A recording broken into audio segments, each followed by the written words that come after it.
All right, so this article is about how I can differentiate between the 4 types of bureaucratic agencies within the executive branch. So this is very, very important. This is where we have to start. This is the foundation. Down here it says many students find it challenging to differentiate between the 4 types of agencies. So the 4 types are cabinet departments, independent executive agencies, independent regulatory commissions, and government corporations.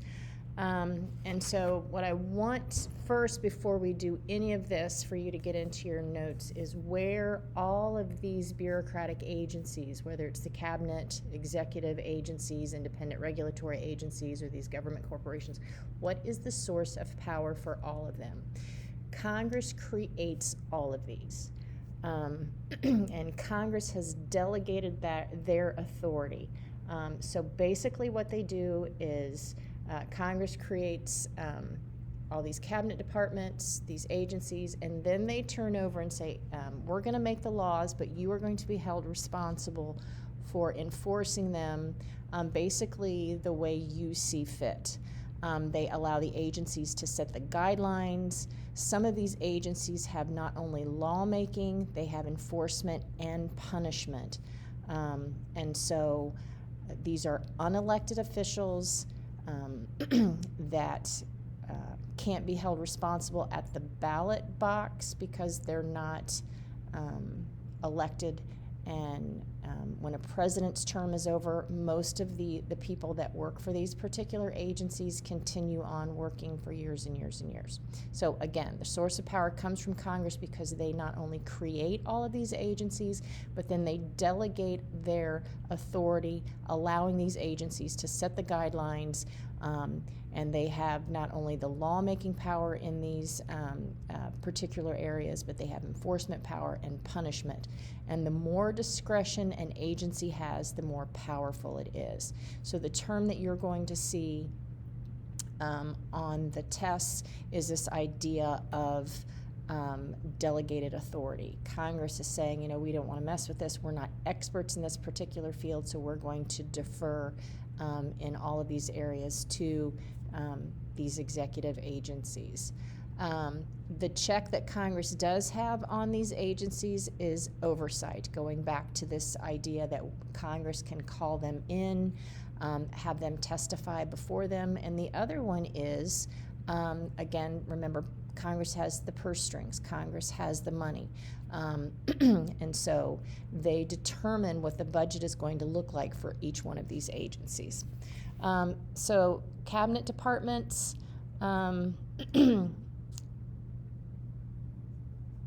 the heads of these departments are called secretaries.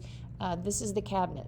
There are 15 cabinet level positions, and we'll look at a list of those later.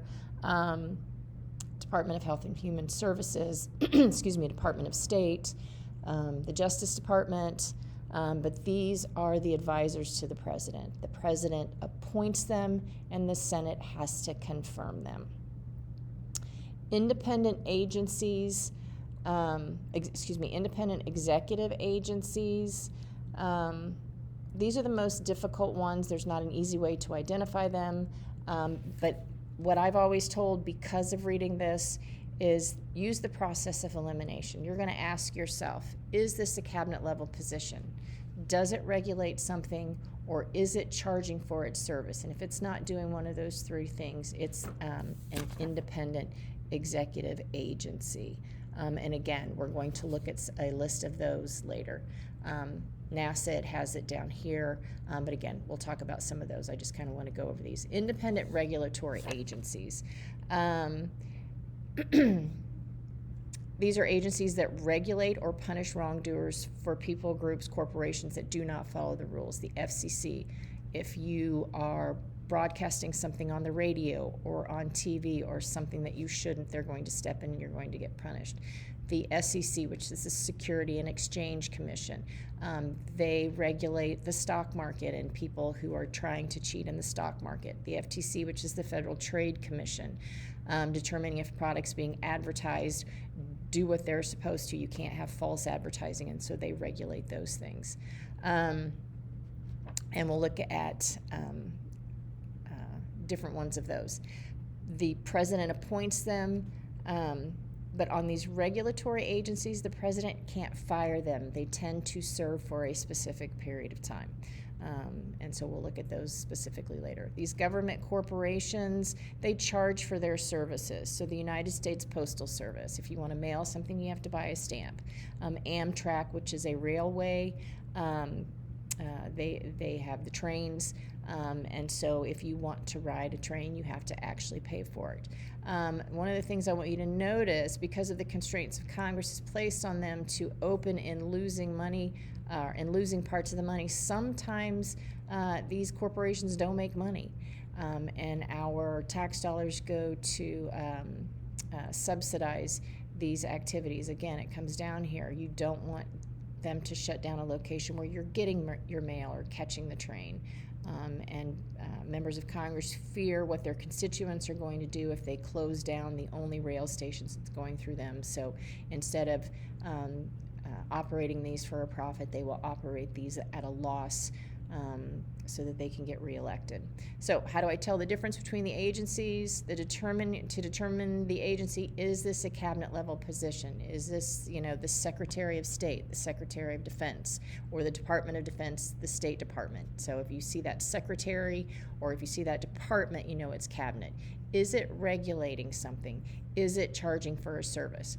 This is a cabinet department. If it's regulating something, it is an independent regulatory agency. If it's charging for its service, it's a government corporation. If it's doing none of those three, then it's probably an independent executive agency.